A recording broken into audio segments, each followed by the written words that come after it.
Values of event management. Topics: Event planning industry analysis. Start an event planning business and work environment of an event planner. Event operation management. Event operation is the department responsible for coordinating and integrating all other operations within an event and its associated venues. Event operations managers have the responsibility of organizing committees, house cities, and event organizers to plan and execute their successful event. This job needs knowledge, skills, and true understanding of all function aspect of the events. So, event operation is sila yung mga responsible dun sa pag-coordinate and pag-integrate ng mga operation ng isang event. Event planning industry analysis. Event planners do a lot more than plan events. They also coordinate and execute of all facets of meetings and events. These responsibilities can include budgets, event sites, permit, transportation, lodging, and on-site staff.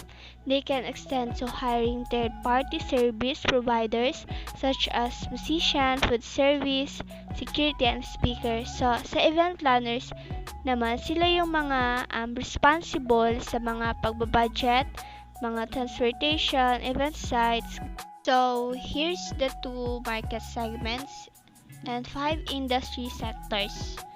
2 market segments. First is business government market and second is social market.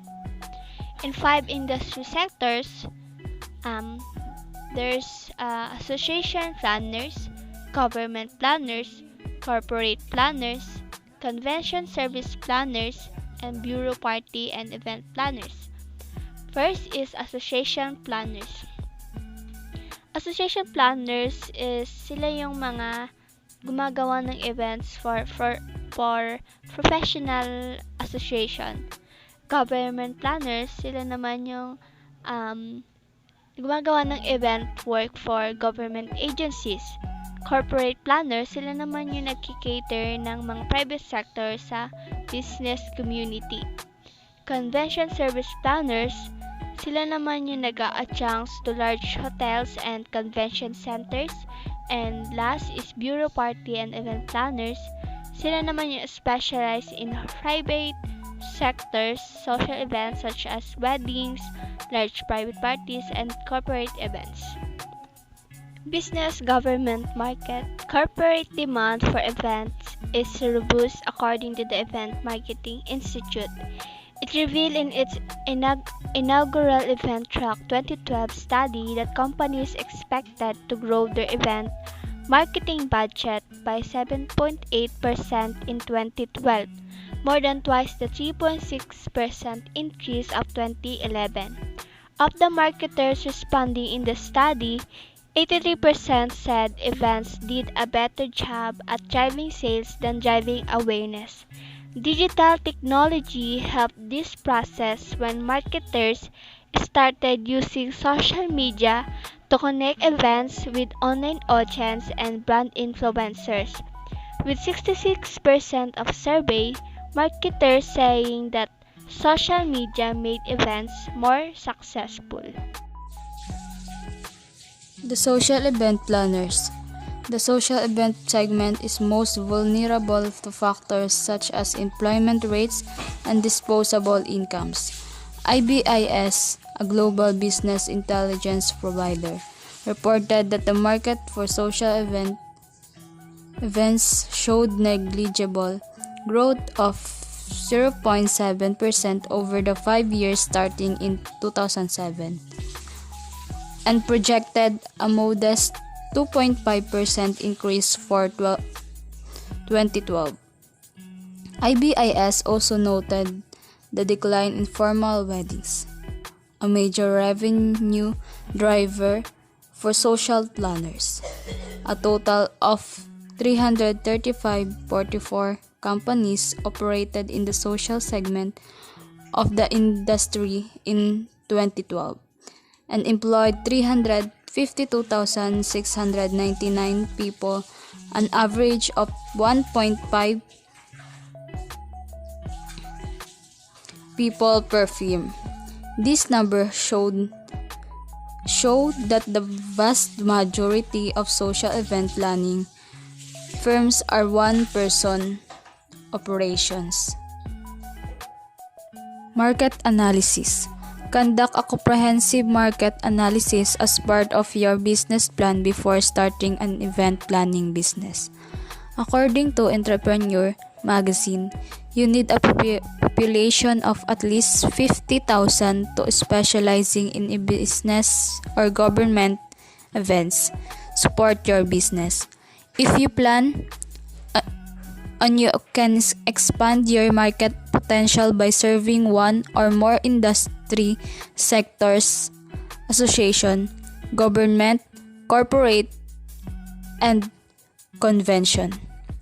The corporate space also requires an understanding of the marketing goals companies want to meet from the event and experiential marketing initiatives, which can vary by company. Thus, it helps if you can talk of marketers in addition to walking the walk of event planners. Start an event planning business.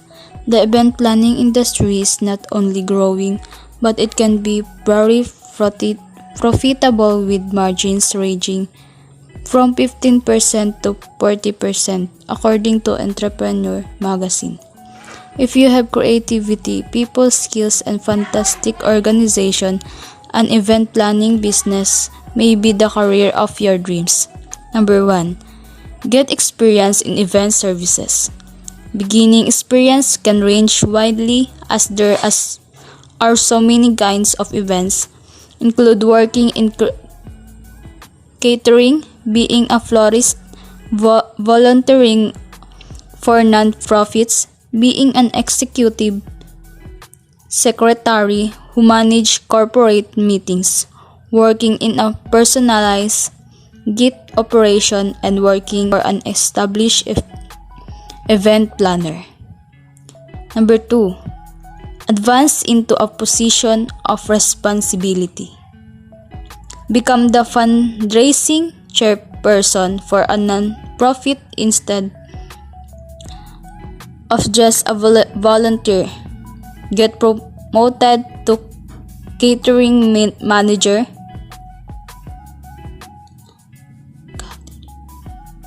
Take on a lead role for your event planning operation. Number 3. Network and collect client names and contacts.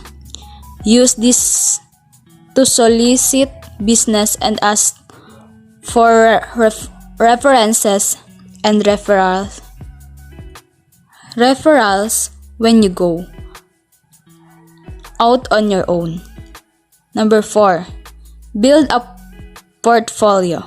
Take photos of events as aspects of events that showcase your work and organize this in a book or presentation you can share with prospective clients. Start an event planning business includes number 5. Become a certified as an event planner. The International Special Events Society offers a certified special events planner credential, which can help you to learn a few tricks and establish your credibility with clients. Next is number 6. Form a business entity. Go through your state secretary of state if you plan to create corporation, limited liability company, or limited liability partnership. Get a fictitious business name through your county recorder. Register or clerk if you are operating an proprietor or partnership. If you are opening a storefront or office, Get a business license for the city or country. Next is number 7. Make it known to former clients and contacts that you are an independent event planner. Use those contacts you've been saving. Solicit their business and referrals. Number 8. Network with vendors you've met and worked with the clients. Often, a caterer or florist of credibility can recommend a good event planner to a client. Clients with major events prefer to use safe planners and vendors who work well together. My next topic is work environment of a event planner. Event planning is a multi-billion-dollar industry. In fact, IBIS World reports that the industry generated $6 billion in revenue in 2012. Working as an event planner gives you a chance to travel, meet with a diverse client, and attend large local, national, and international events. You may also meet influential people like celebrities, professional athletes, and business executives as you fulfill your job function. Depending on your employer or client, you may work at a variety of locations, perhaps even helping to recognize events in exotic international locales. Next is Event Planner Office. To perform administrative duties such as scheduling client meetings, reserving event location, and booking hotels, event planners generally work out of an office. Example, event planners who work for a major tourist attraction might work alongside several other event planners in a large office, answering telephones and registering event attendees. As the date for an event, nurses work long hours, many of them having to work on weekends.